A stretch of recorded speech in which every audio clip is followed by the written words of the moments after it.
Hello students, good morning. How are you students? I hope you all are fine. A warm welcome to all of you. So students, your summer vacation has been gone. I hope you all enjoyed your holidays. Students, आज हम जो हमारा summer vacation का work है, I hope कि आप सबने complete किया होगा। आपकी जो वर्कशीट है आपकी कंप्लीट होगी। अगर फिर भी आपकी अगर रह गई हैं तो आप स्कूल में बात कर सकते हैं जिस दिन आप सबमिट करवाना चाहें, और आप उनसे बोल सकते हैं। हम अपने स्कूल में बात कर कर आप फ़ोन पे बोल देंगे। और स्टूडेंट्स, आई होप कि आपका अच्छे से वर्क कंप्लीट होगा। एंड नेक्स्ट जो टुडे आज जो हमारा वर्क स्टार्ट हो रहा है, जितना हमारा सिलेबस लास्ट भी हो गया है और आज हम न्यू स्टार्ट करेंगे। तो स्टूडेंट्स आइए अब हम देखते हैं। क्लास सेकंड देखिए, अलंकृत बुक अलंकृत में हमारा जो पाठ नंबर 2 है, वर्ण विचार, ये मैंने आपको रीड करवाया था। हमारी इसकी कुछ अभ्यास एक्सरसाइज रहती थी, वो मैं आज आपको कंप्लीट कराऊंगी। देखिए, ध्वनियाँ, वर्ण के शब्द, वर्णमाला, वर्ण के भेद, व्यंजन व व्यंजनों की ध्वनियाँ, तो ये हमारे पाठ में कुछ दिए हुए हैं, तो हमने इसे करना है। ओके स्टूडेंट्स, देखिए अब इसमें ये कैसे पहेली दी हुई है। महल, कनक, कलम, नल, इसे मैंने आपको कंप्लीट करवाने के लिए दिया था। तो स्टूडेंट्स अब देखिए, हमने ये सारा रीड किया था। जैसे बच्चों, आपने कभी इस बात पर ध्यान दिया है कि जब हम भी कुछ भी बोलते हैं तो हमारे मुख से कुछ ध्वनियाँ बाहर आती हैं, मीन्स कुछ आवाज़ें बाहर आती हैं। इनका कुछ ना कुछ अर्थ ज़रूर होता है। इन ध्वनियों से मिलकर ही शब्द बनते हैं और शब्दों से वाक्य बनते हैं। अब देखिए, कलम शब्द की ध्वनि है। अब देखिए, कलम क हलंत सहित प्लस अ प्लस ल हलंत सहित प्लस अ प्लस म हलंत सहित प्लस अ, तो क ल म। अब देखिए, ये जो है ये है स्वर के बिना है, ठीक है। ये अब ये जो है, अब फिर ये क्या हो गया, ये स्वर के सहित हो गया। अब ये क ल म, तो क्या बन गया, कलम। इसी तरह हमने इनका जो है वर्ण विचार करना है, वर्ण विच्छेद करना है। कलम, अब ये कलश है, शब्द की ध्वनि क्या है। अब देखिए, क, ये है जो क है आधा है। अब जब हमने इसके साथ अ लगाया तो ये क पूरा बन गया है।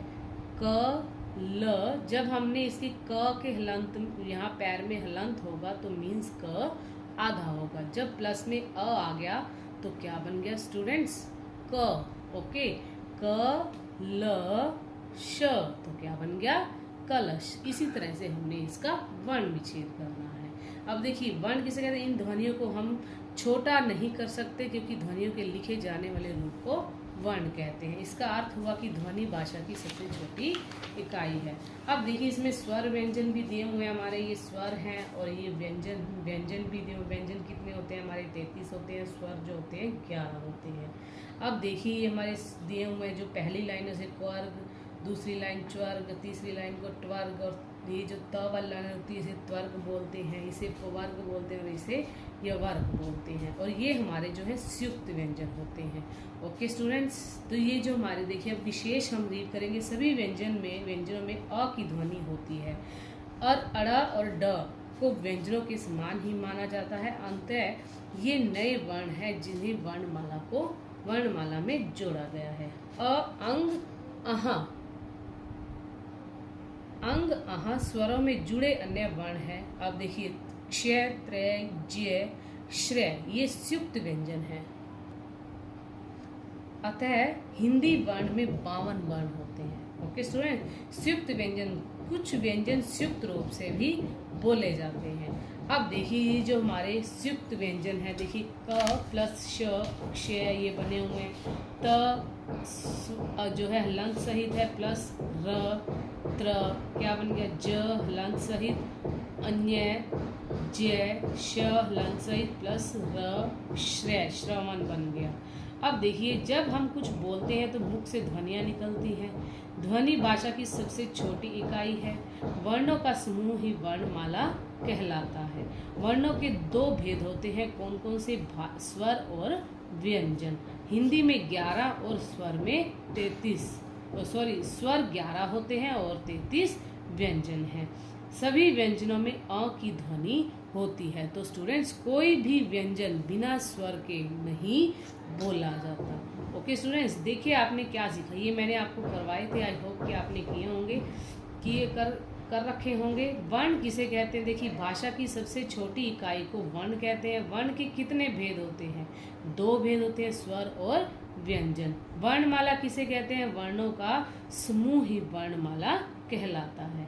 अब देखिए, इसमें कोष्टक में से सही उत्तर छांट कर लिखिए। व्यंजन कितने होते हैं? देखिए, ये 3 ऑप्शन दिए हुए हैं हमें, 33, 10 या 21। यहाँ हम 33 लिखेंगे। स्वर कितने होते हैं? 22, 11 या 33। तो स्टूडेंट्स 11 होते हैं, हम यहाँ 11 लिखेंगे। डैश के टुकड़े नहीं हो सकते। किसके नहीं हो सकते? वर्ण, शब्द या वाक्य। तो वर्ण के टुकड़े नहीं हो सकते। बोलते समय हमारे मुख से क्या निकलती हैं? वाक्य, शब्द या ध्वनियाँ? स्टूडेंट्स ध्वनियाँ हम यहाँ लिखेंगे। ये मैंने आपको करवाए थे, और आज जो हमारा ये एक्सरसाइज रह गई थी, ये मैं अब आपको करवा रही हूँ। देखिए, नीचे दिए गए गमले में से स्वर और व्यंजन न छांट कर लिखिए।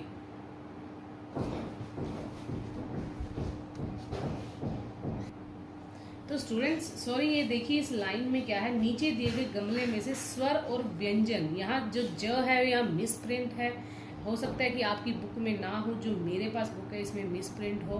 तो अब देखिए इसमें ये क्या लिखा हुआ है? व्यंजन। व्यंजन छांट कर लिखिए। ओके स्टूडेंट्स, अब देखिए यहाँ स्वर हमने लिखने हैं। इस गमले में स्वर और व्यंजन दोनों एक साथ लिखे हुए हैं। इसमें से हमने स्वर छांट कर यहाँ लिखने और व्यंजन यहाँ लिखने। अब देखिए स्वर कौन से हैं? सबसे पहले आ, ई, उ, फिर क्या लिखेंगे? ए।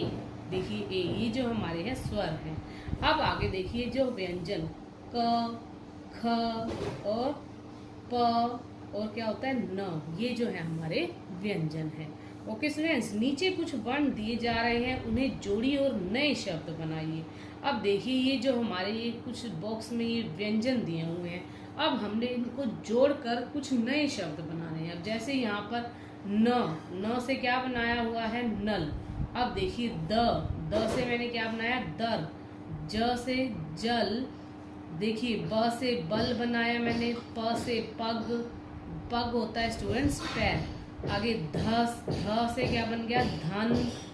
च क चक। तो ये स्टूडेंट्स अब देखिए थ क थक, ये भी हम लिख सकते हैं, थ क थक। तो इस तरह से हमने इनको शब्द बनाने हैं। सही वर्ण चुनिए और चित्र का नाम पूरा करिए। अब देखिए ये है रथ बना हुआ है। अब इसमें 3 व्यंजन दिए हुए हैं, यहाँ र लिखा हुआ है। हमने इनमें से क्या किया? किसका चित्र दिखाई दे रहा है? रथ का दिखाई दे रहा है, तो हम यहाँ पर थ लिखेंगे। ओके स्टूडेंट्स, ये थ पर मैंने सर्कल किया, आप यहाँ पर थ राइट करेंगे। अब देखिए ये क्या है? किसका चित्र है? ये मछली है। अब ये 3 वर्ण दिए हुए हैं, क प म। अब इसमें क्या आएगा? म। ओके स्टूडेंट, अब ये क्या बना हुआ है? घर। अब देखिए यहाँ हम क्या लिखेंगे? र प म, तो क्या आएगा? र। ओके स्टूडेंट्स, हम यहाँ र लिख। अब दिए गए वर्णों को मिलाकर शब्द बनाइए। अब देखिए कैसे वर्ण विच्छेद किया हुआ है और हमने इन्हें शब्द बनाकर लिखने हैं। अब किस तरह से हम इन वर्णों को मिलाकर हम एक शब्द बनाएंगे और बोलते हैं। अब देखिए क जो है हलंत लगा हुआ है, मीन्स आधा है। अब आ, तो क्या बन गया? का ल आ। तो देखिए ल हलंत सही है, आधा है, तो ये जब आ लग गया तो क्या बन गया? का ला। तो हम यहाँ क्या लिखेंगे? काला। अब देखिए रा, क्योंकि र के साथ आ रहे, तो आ क्या है? स्वर है। तो अब देखिए रा स ता, तो क्या बन गया स्टूडेंट्स? रास्ता। यहाँ पर आधा स है, तो यहाँ पर भी आधा स है। ओके स्टूडेंट्स, अब देखिए ब।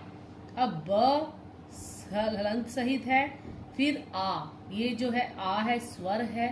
बा जा र, बाजार। आगे देखिए क। अब देखिए जब क के साथ देखिए अब क हलंत सहित प्लस अ, तो क्या बन गया? ये क, क्योंकि जो क की ध्वनि है, जो व्यंजन होते हैं वो बिना स्वर की सहायता से नहीं बोले जाते। तो देखिए अब कैसे? क हलंत सहित प्लस अ, तो क्या बन गया? क। ल हलांत सहित प्लस अ, तो क्या बन गया ल। म प्लस हलांत सहित, तो क्या बन गया अ, तो क्या बन गया ये क ल म, तो क्या बन गया स्टूडेंट्स कलम। जो ये हमारा लेसन नंबर 2 है वर्ण विचार, ये हमारा यही कंप्लीट होता है क्लास सेकंड। आपने जो आज वर्क करना है टॉपिक नंबर, ये जो हमारा लेसन नंबर 2 का क्वेश्चन नंबर अभ्यास के 3, 4, 5 एंड 6, ये जो 4 एक्सरसाइज हैं ये आपने इसे कंप्लीट करना है अपनी बुक में। ओके स्टूडेंट्स, तो आज के लिए आपका इतना ही है। नेक्स्ट लेसन के साथ नेक्स्ट वीडियो में मिलेंगे। Thank you students, bye, have a nice day.